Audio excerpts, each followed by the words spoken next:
A charitable response to poverty. Nothing is so common and so little understood as money. Nothing is so loved and wanted and yet so hated and despised. Nothing is quite so available and yet so hard to come by.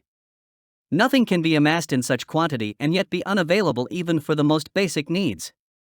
Money is not real and yet it exists as one of the most real things in our lives. Money is just numbers, yet many people obsess about it to the point where it dominates their lives. We can hold money, yet in essence it is ephemeral. We see it, but it is not there. We feel it and see it, yet even in its most plenteous form, it is a thing that is not really there. One piece of currency could buy you a building, or a truckload might not be enough to get you a cup of coffee. We can buy almost anything with money and yet it has negative value. We can buy anything with money, it permits us to own almost anything, and yet no one really owns money. Money can be found to fund the most unsavory of projects, yet impossible to come by, for the noblest of ends. Those who serve the most corrupt and base desires are inundated with wealth, while people helping the needy live hand to mouth. Money appears to be found in unlimited amounts for the most preposterous of projects and yet impossible to come by if a banker sees better opportunities elsewhere.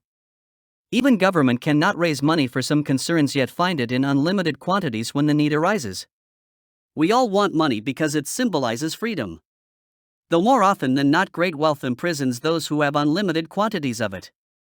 Unlimited wealth seems to mean unlimited options, yet many rich persons take drugs and commit suicide and do not seem to live enviable lives. The Bible has much to say about money, none of it good.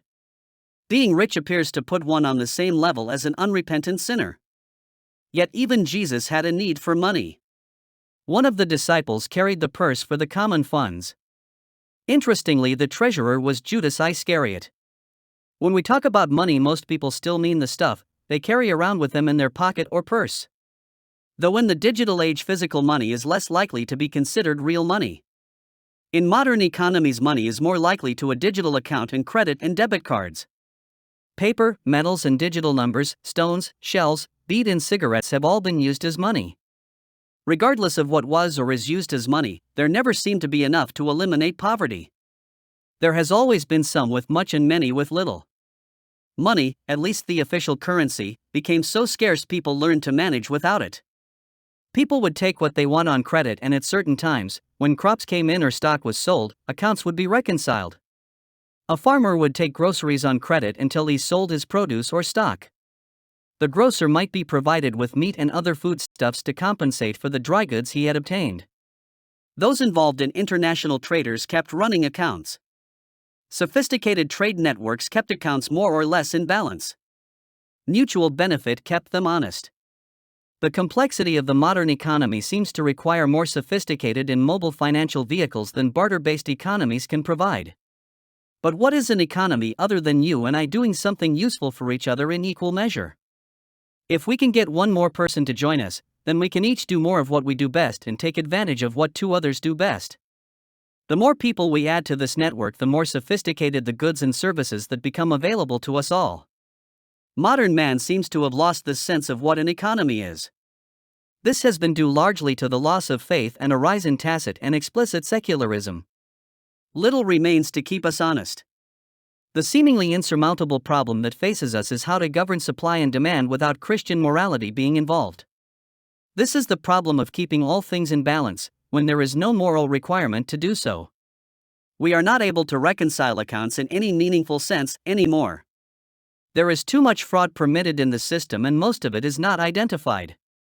The most prevalent and popular solution to the need for reconciled accounts is what is called the free market. The free market allows each person to price their goods and services as they want, and each person to pay what the product or service is worth to them. The free market implies there is no need to reconcile accounts, because every transaction is free and unencumbered. This would work out in an ideal environment, but a lot of people do not have enough money and others have no money at all. Without money, there is no free market. Poverty leaves us only two options: either we do nothing about the poor, or we give the needy what they need. This does not really solve the problem of poverty, it hides it. The free market has no path to solving any problem that cannot be solved by buying or selling. This includes the problem of poverty. It is where the free market is proven to be ineffective that socialism enters the picture. But socialism is not a solution, it is just a continuation of the means used to hide the problem. While socialism is often viewed as an exercise in charity, it fails to follow the biblical advice to not be unequally yoked to the unbeliever. Not only are socialists likely to be non-believers, but the source of the charity is likely to be believers. The church needs a more biblical response to alleviating poverty along with the other problems created by capitalism and its offspring, which is socialism. We cannot solve anything by means of the state. The conclusion can only be that we need to separate. The church must start from the position of a people set apart. It is not for us to blend in or adopt the solutions of this world, whether they be on the right or the left. If we think of the world as socialist, then we can assume we need a different path. But the different path is separation, there is no reconciliation logically or administratively. If we are required to preach the word and build the church, we must separate. We must own and control everything in our jurisdiction, not the fallen world.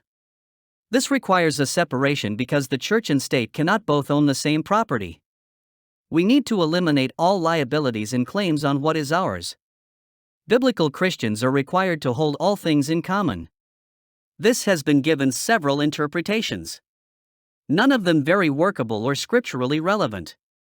Most conceptions of what holding everything in common means gives rise to a cooperative structure. These are ineffective and prone to long-term disagreements. Any small group can start a church. But if it is a biblical church, the key element is to work out a program for separating from the world. If we gather in His name, we need to hold all things in common. This does not mean starting a cooperative. It does mean we cannot hold things in common if we remain part of the state. The biblical church is akin to a market. Yet, if need be, it can be registered as a not-for-profit charitable institution. The key to coming out from among the fallen is to reject the financial institutions of this system of things. The markets of this world are Babylonian. Ultimately, everything we do not need for personal use is donated to the church. The church then issues vouchers or preferred shares in compensation for what is donated. A member who donates a day's work gets a day's pay, and the member who donates land receives compensation for the donation made. The worker is worthy of his wages. Businesses can be set up by means of a donation of capital. However, unlike conventional businesses, we do not need to make a profit. Things are sold at cost.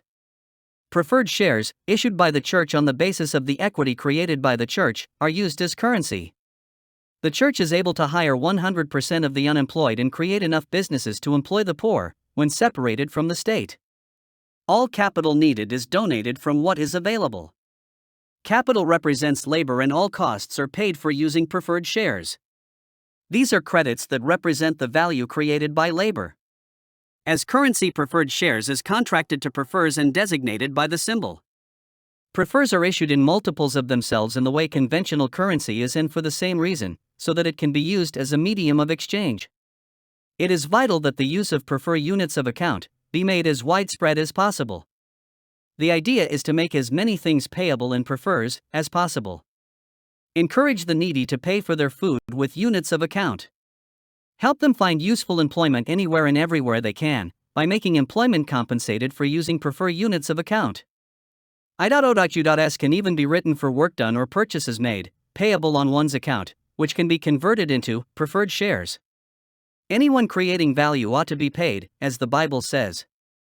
The growth in the economy is a measure of the growth of the church, which is also a measure of how charitable the economy is. The centrality of charity to the growth of the economy is why it is vital the use of preferred shares as a unit of account be encouraged and made as widely available as possible. Prefers encourage the growth of the charitable economy. Anyone can set up a charitable mission. Missions can focus on any skill or service. Sewing, baking, quilting, mechanics, and other trades can all form their own charitable exchange. Work is always paid for on the basis of a living wage. Work is given a per-hour value and paid for using preferred shares. The more charitable exchange is formed, the more goods and services will be available in the charitable economy. The more sophisticated the charitable market, the less believers will need the world's markets or its monetary system.